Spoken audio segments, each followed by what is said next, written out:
Welcome to PuckHeads Insider Report. This is Season 1, Episode 12. My name is Ed Combs here in South Florida. My co-host, Peter South, is in Windsor, Ontario. If you like the show, please hit like, please hit subscribe. If you have any questions on your favorite team, please send them off to us, puckheadsinsider@gmail.com. Check us out on our Facebook page, PuckHeads Insider Report. We'd love to answer your questions and have any kind of conversation you want about your favorite teams. Today's discussion is the Columbus Blue Jackets monster trade today, Peter, with the Winnipeg Jets. We're going to be touching on a quick story with Mike Babcock, as well as the Detroit Red Wings naming Dylan Larkin their captain. How you doing, my friend? I'm doing well today, Ed. A little snowy up here, but I don't think it'll last too long. Really? You got snow up there? Yeah, just a touch. I got 18 in today. Did some rollerblading, so I feel good. Everything else going good? I mean, you got anything happening?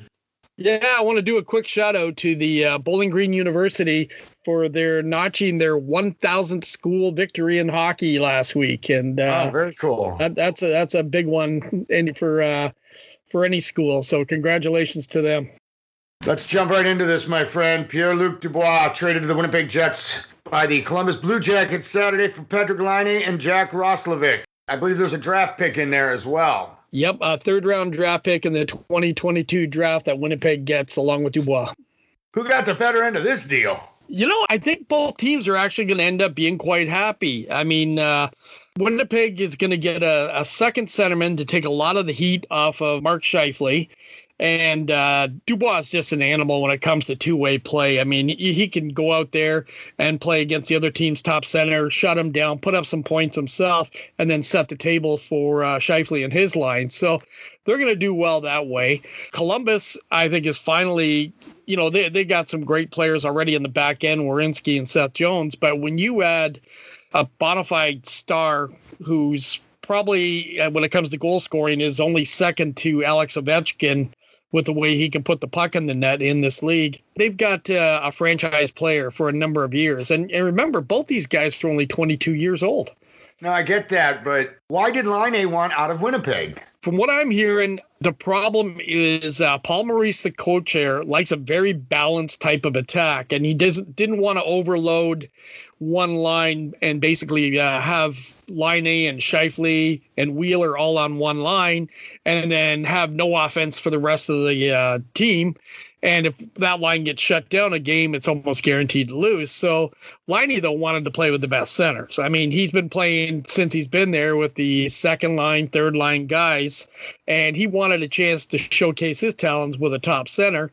So I think that's what it was. And if you've ever been up to Winnipeg, it's Canada's cold, yes. It's Canada's version of Siberia. So sorry to all our fans in Winnipeg, but it's true. And yeah, the bone-chilling really cold of Winnipeg, Manitoba.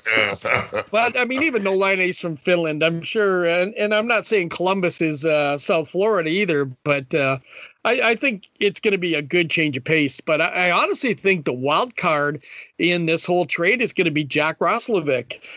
Jack was a former first-round pick of Winnipeg's in 2015, and he's coming home to Columbus, his hometown. And I think he never lived up to expectations in Winnipeg as the centerman he wants to be, but I think he's going to get that opportunity in Columbus, and I think it's going to just jumpstart his career as well, being able to play in his hometown. Any other teams in the running with these guys? Were Columbus talking to anyone else? Was Winnipeg talking to anyone else? How are the semantics going to be worked out in this deal with the border closed? Well, as usual, the GMs are all going to talk to each other. But I honestly think, and again, something I heard, that this deal has been something that was talked about between Cheveldayoff and the Columbus GM for a little while now. They knew both players. I mean, remember, one was the second overall pick in 2016, and the other was a third overall pick in 2016. So you're getting butter for butter on this. It's going to be good, but I think there's a lot of things that have helped spark this. The GM with Columbus, Kekalainen, is from Finland, as is Laine. And if you look at Pierre-Luc Dubois, he has a tie-in with Winnipeg, as his father is the assistant coach with the Manitoba Moose, which is Winnipeg's American Hockey League team that also plays in Winnipeg. This has been in the offering for a while. I don't think Columbus was willing to pay Dubois. We all know Patrick Laine wanted out. We all know why Pierre-Luc Dubois wanted out. Was the problem with Tortorella more than a one-twice deal? Was it festering as had it been going on? Is there a bigger issue there with other players with Tortorella? Tortorella definitely is a coach who likes to get into players' heads. It's funny. I saw an interview that Dubois did on Saturday night with Hockey Night in Canada, and he was talking about Tortorella, how he pushes players and all that kind of stuff. And for him to just bring that up without even being asked kind of tells you a little bit that he may have been getting under Dubois' skin.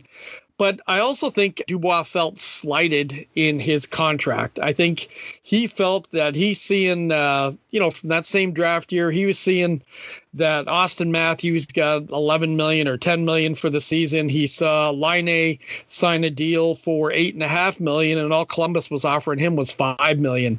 So I think that kind of made him a little bitter as well. And maybe he feels, change of scenery will, up his value. Whereas even though Columbus has a tendency to pay a little on the cheap side, when you get a marquee player like Laine, I think they're more than happy to pay him what he'll be worth. The reason I bring that up, it's going to take us right to our mailbag. And we have a question from John, who kind of was touching on this. And he's asking, is John Tortorella the right guy for Columbus? Is he pushing the players in a direction they don't want to go? Is he an old school coach and a new realm of player? Is there issues with John Tortorella and the Columbus Blue Jackets? Do you have anything inside here? Well, I think one of the things bringing Laine in is going to definitely put Tortorella on a short leash now.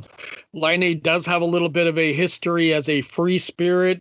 There's times in games, like a lot of superstars have been accused of it. Mario Lemieux was accused of it a lot, of floating during some games. But, Brett Hull's another one. But all of a sudden, guys like those show up, put pucks in net, games are won, and everybody's happy. But Tortorella is definitely old school. It'll be interesting to see how those dynamics work out. But like I said, I think he's going to be on a short leash. If Tortorella and Laine don't mesh together, I can see Torts leaving. They either promote somebody from within, like Brad Shaw, who's an excellent communicator, or they bring somebody in from the outside. Which we know there's a lot of good coaches waiting for for jobs. Bruce Boudreau would be an excellent one. Speaking of coaches, Peter, there was a bit of a story coming out on the NHL with Mike Babcock.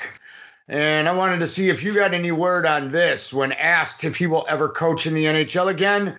I don't know the answer to that. Babcock told The Athletic in comments published last Tuesday, it's got to be the right fit. I've stayed busy. My interaction with NHL coaches has been spectacular. It's unbelievable. And I've talked to a number of general managers. It's been a lot of fun. You're up there in Toronto. You talked to a lot of guys.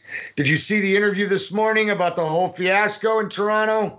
No, I didn't, but I heard about it. And I honestly think it's going to be really, really tough for Babcock to get a job because there are a lot of players. In fact, they're lined up around the block who are going to be happy to pass the word to the rest of the players on whatever team the rumbling comes about that Babcock may be signed with.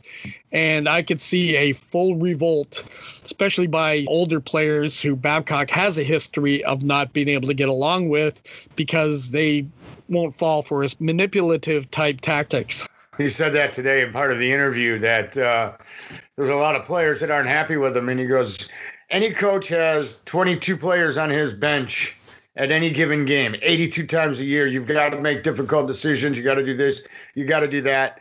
He goes, I'm never going to make everybody happy. And to be honest with you, he said, it's not my job. My job is to win hockey games.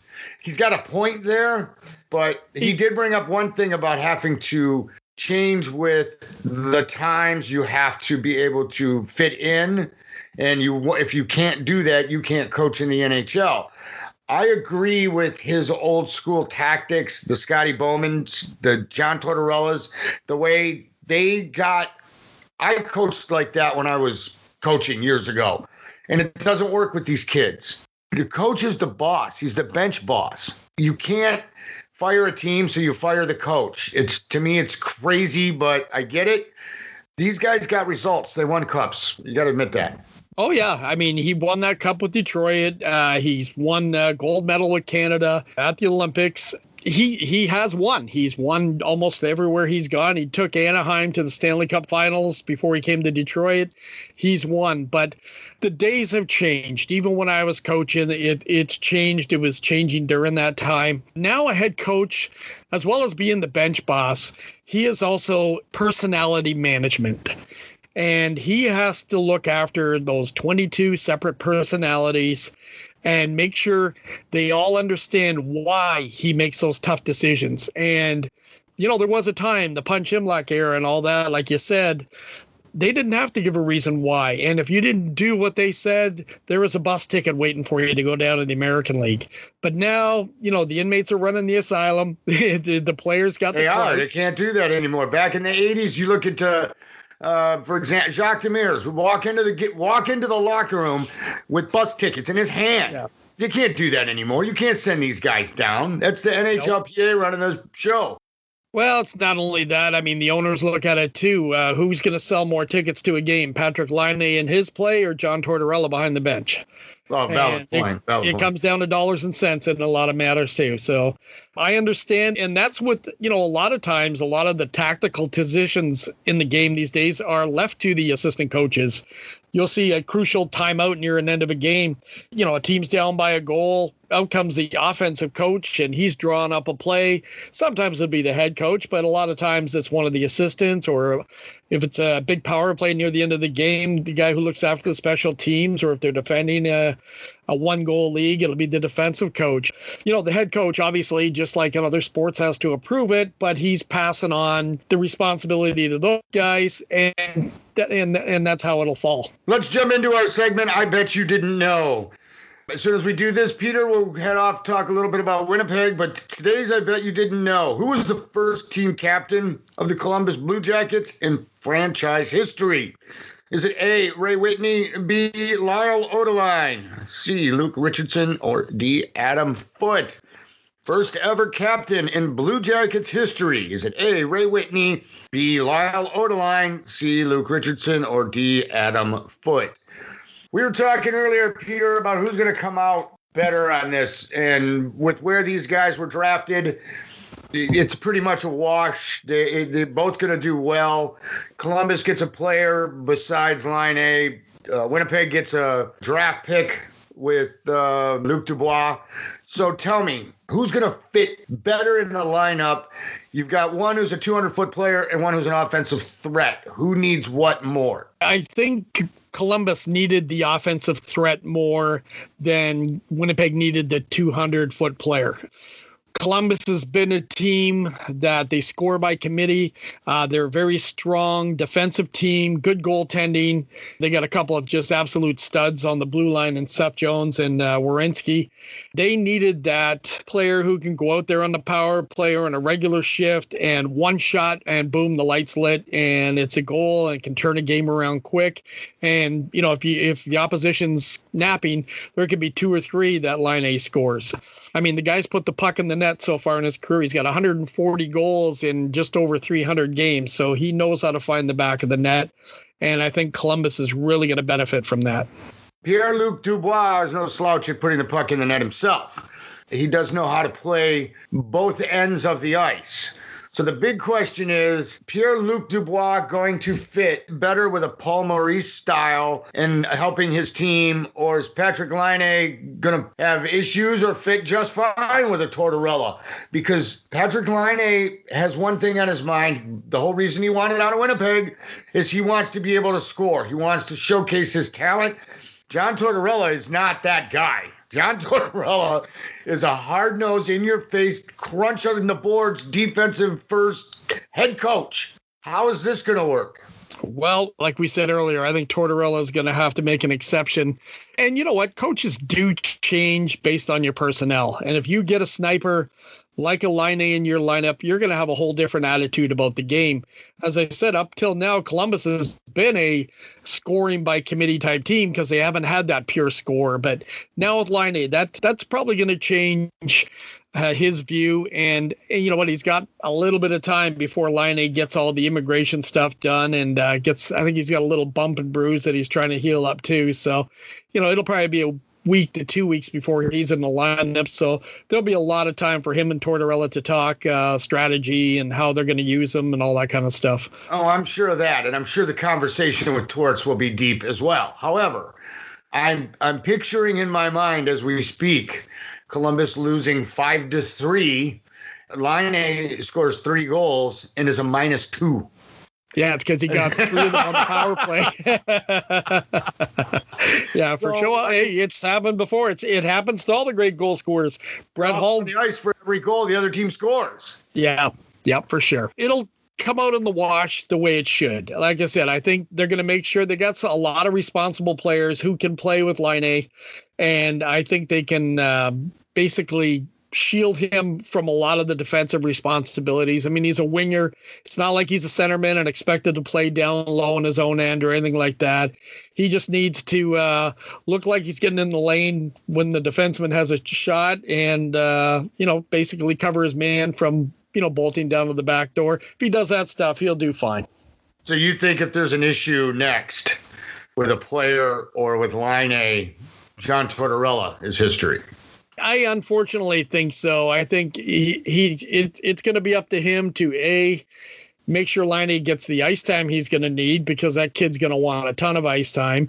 So he's got to make sure it happens and keep all the other players happy because he's got some good players there. And he also has to, balance it. If Laine's not going, Laine will still want his ice time, but Tortorella might feel like he's not contributing and like you said, may not be contributing defensively the way he wants.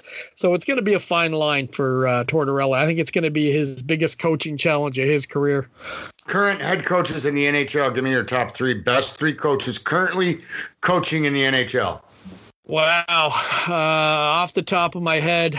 You got to admit Cooper and Quenneville got to be 2 of the best up there, correct? Oh, absolutely. I'm a big Joel Quenneville fan. I think it's going to be interesting to see how Pete DeBoer does with Vegas this year. I think he's got a lot of talent there, and it'll be interesting to see how he handles that. Bruce Cassidy, you can't count him out in Boston. He does well. But while we're talking about coaches, you do know there's a huge connection to Windsor, Ontario, where I'm currently living with a lot of these NHL coaches.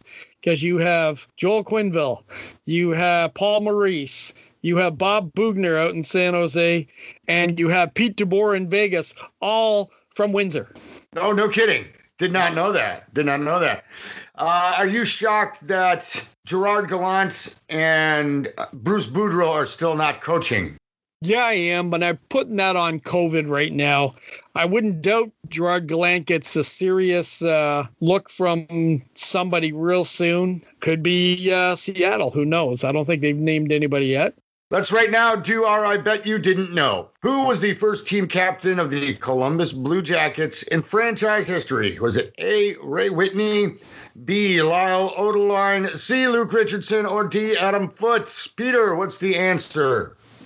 Well, you were right on all points. All 4 of them were captains at one time or another for Columbus, but Lyle Odeline was the first one, and he was the captain for the first 2 seasons of Columbus' existence, and they are celebrating their 20th anniversary this year.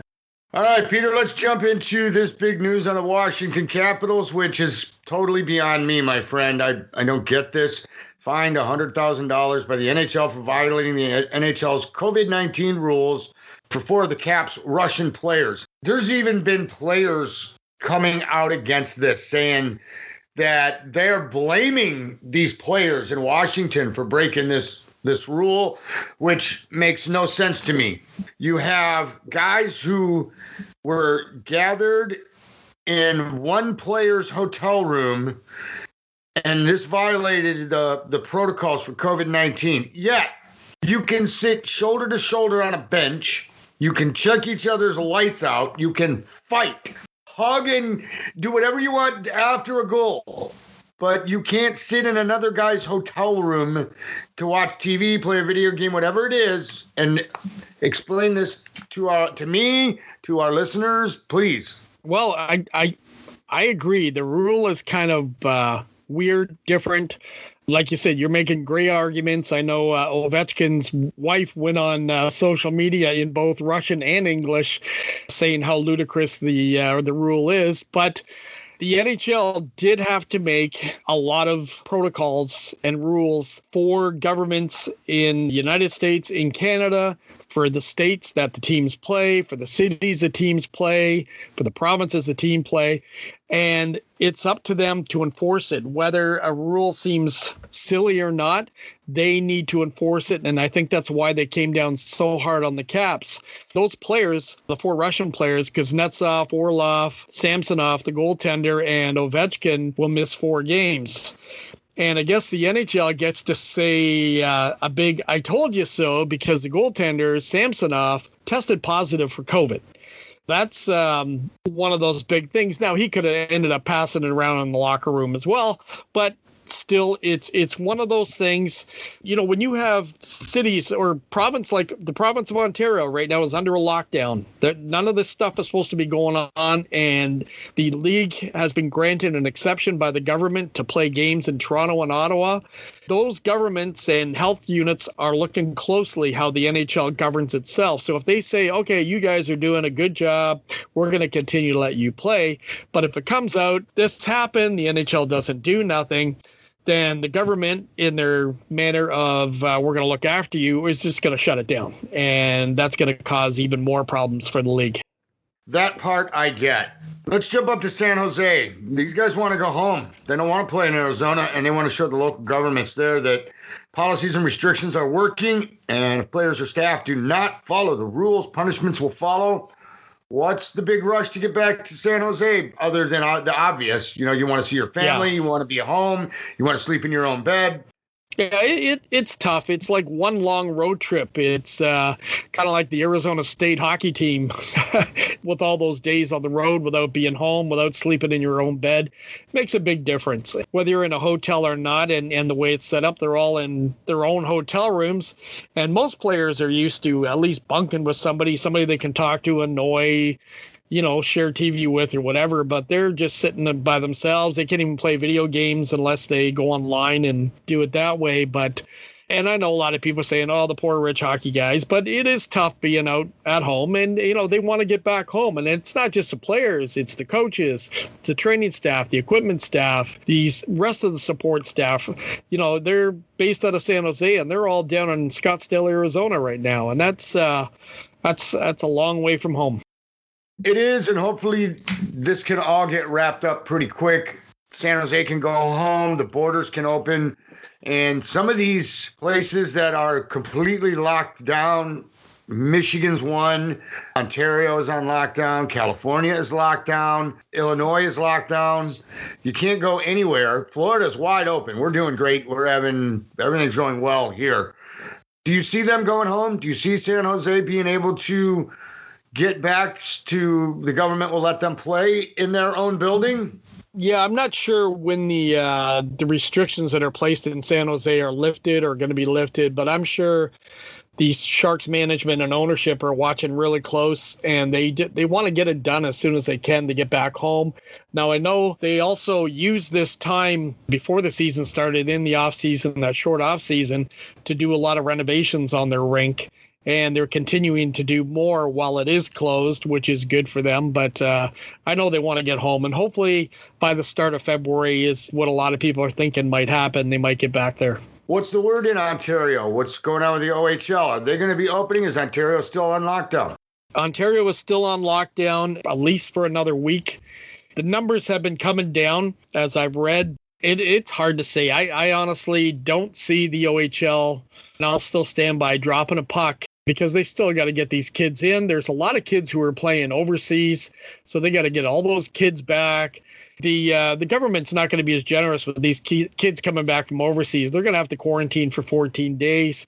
What are they going to play? A 24 to 36 game schedule? Try to get it going mid-season form or end of the season form, 3/4 of the way through what would be a normal year. It's going to be a real hard thing to do.